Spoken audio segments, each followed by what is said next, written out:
आता आपण एक सविस्तर घडामोड बघणार आहोत। सिंधुदुर्गातली बातमी आहे। सिंधुदुर्गामध्ये भाजपच्या नगराध्यक्षपदाच्या उमेदवाराच्या घराच्या पत्त्यावर बोगस मतदारांची नोंद झालेली आहे। मुस्लिम मतदार घरात राहत असल्याची नोंद करण्यात आलेली आहे, तशी नोंद सापडलेली आहे। शिंदे सेनेचे आमदार निलेश राणे यांनी भांडाफोड करत कारवाईची मागणी केली आहे। आमदार निलेश राणे यांनी भांडाफोड केला। सिंधुदुर्गात भाजपच्या नगराध्यक्षपदाच्या उमेदवाराच्या घराच्या पत्त्यावर बोगस मतदाराची नोंद झालेली आहे। मुस्लिम मतदार घरात राहत असल्याची नोंद करण्यात आलेली आहे। शिंदे सेनेचे आमदार निलेश राणे यांनी भांडाफोड करत कारवाईची मागणी केलेली आहे।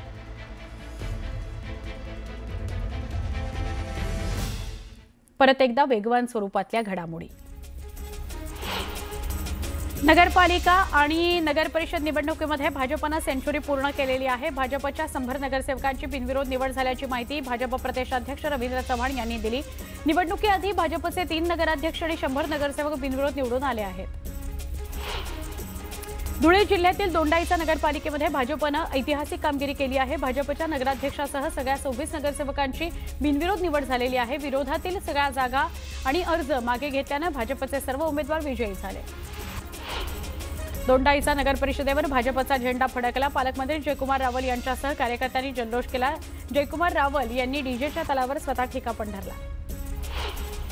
धुळ्यातील दोंडाईचा नगर परिषदेतील यशानंतर मुख्यमंत्री देवेंद्र फडणवीस यांनी मंत्री जयकुमार रावल यांना फोन करून शुभेच्छा दिल्या। यावेळी त्यांनी दोंडाईचा मधील जनतेचे आभार मानले। अशाच पद्धतीने भाजपवर विश्वास दाखवत राहा असं आवाहनही त्यांनी केलं। आमचा प्रयत्न म्हणून महायुती म्हणून लढण्याचा होता। प्रत्येक पक्षाच्या कार्यकर्त्याची स्वबळाची इच्छा होती असं वक्तव्य सुनील तटकरे यांनी केलं। तर निकालाच्या दिवशी बहुसंख्य नगरपालिका महायुतीच्या ताब्यात असणार असल्याचं ते म्हणाले। सांगोल्यामध्ये आजोबांकरता नातवानं निवडणुकीच्या रिंगणातून माघार घेतली। 73 वर्षाचे आजोबा मारुती बनकर नगराध्यक्ष पदाकरता उमेदवार आहेत। कराडच्या मलकापूर नगर परिषद निवडणुकीमध्ये राष्ट्रवादी आणि शिवसेना तसंच भाजप अशी तिरंगी लढत होणार आहे। मलकापूर नगर परिषदेमध्ये भाजपने 6 जागांवर बिनविरोध विजय मिळवलेला आहे, तर 16 जागांकरता 41 उमेदवार निवडणुकीच्या रिंगणात आहेत।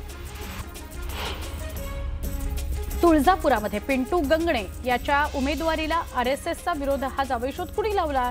जावयाला समोर बोलवा म्हणत ओमराजेंवर आमदार राणा जगजितसिंग पाटील यांनी खोचक टीका केली। सोलापूर जिल्ह्यातील निवडणुकीमध्ये विरोधक नसल्याने आम्हाला आमच्यातच लढायची वेळ आल्याचं वक्तव्य जयकुमार गोरेंनी केलंय। पंढरपुरातील भाजपच्या प्रचाराचा शुभारंभ करताना त्यांनी हे वक्तव्य केलं।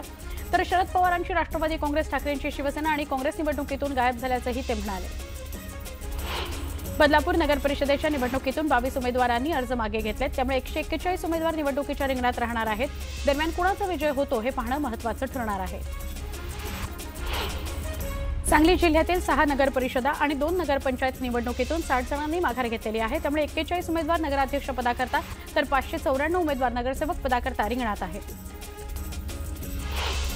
लोहा नगर परिषद निवडणुकीतून काँग्रेसच्या नगराध्यक्षपदाचे उमेदवार सोनू उर्फ व्यंकटेश संगेवार यांनी माघार घेतली आहे, त्यामुळे आता भाजप आणि राष्ट्रवादी काँग्रेसमध्ये थेट लढत होणार आहे।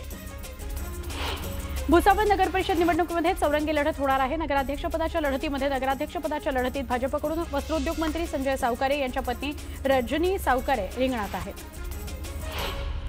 जामनेर नगर परिषद निवडणुकीमध्ये अर्ज माघारीच्या अखेरच्या दिवशी 3 उमेदवारांची निवड करण्यात आली, त्यामुळे आता 27 उमेदवारांपैकी भाजपच्या नगराध्यक्ष आणि 9 नगरसेवकांची बिनविरोध निवड झाली आहे। कराडला नगरपालिका निवडणुकीमध्ये तिरंगी लढत होणार आहे। शिवसेना शरद पवारांच्या राष्ट्रवादी काँग्रेसनी एकत्र येऊन ते लढणार आहेत। भाजप आणि काँग्रेस स्वतंत्रपणे निवडणुकीच्या रिंगणात उतरतील।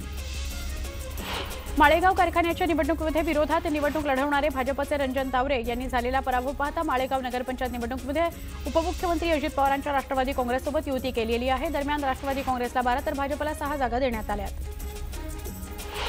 परळीमध्ये महायुतीचे 2 उमेदवार विजयी झालेले आहेत। नगरसेवक पदाच्या दोन्ही उमेदवारांची बिनविरोध निवड झालेली आहे। परळीमध्ये महायुतीच्या बाजूने पहिला निकाल लागला।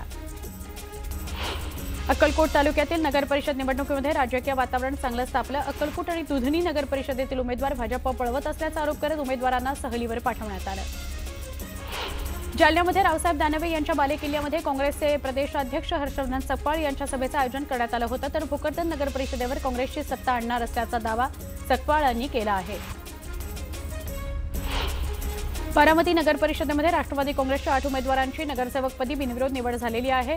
राष्ट्रवादी काँग्रेसच्या कार्यकर्त्यांनी फटाक्यांची आतषबाजी करत जल्लोष साजरा केला। शिरूर नगर परिषदेच्या निवडणुकीतून एका नगराध्यक्षपदाच्या उमेदवारासह 31 नगरसेवकांच्या उमेदवारांनी माघार घेतली। त्यामुळे आता नगराध्यक्षपदाकरता 5 उमेदवार आणि 24 नगरसेवक पदाकरता 99 उमेदवार रिंगणामध्ये आहेत। हिंगोलीमध्ये भाजपच्या महिला पदाधिकाऱ्यानं शिवसेनेमध्ये पक्षप्रवेश केला। आश्वासनानंतरही तिकीट न मिळाल्यानं ज्योती वाघमारेंनी संतोष बांगरांच्या उपस्थितीत प्रवेश केला। रायगडच्या पेण नगर परिषद निवडणुकीमध्ये महायुतीच्या 6 उमेदवारांची बिनविरोध निवड झाली आहे। भाजपचे 3, राष्ट्रवादी काँग्रेसच्या 3 उमेदवारांचा विजय झालेला आहे। अहिल्यानगरच्या राहातामध्ये ठाकरेंच्या शिवसेनेतून हकालपट्टी केलेल्या उमेदवारानं अर्ज मागे घेतला। राजेंद्र पठारे यांनी नगराध्यक्षपदाचे दोन्ही अर्ज मागे घेतले। ठाकरेंच्या वरिष्ठ नेत्यांनी त्यांच्यावर एबी फॉर्म चोरी केल्याचा आरोप केला होता।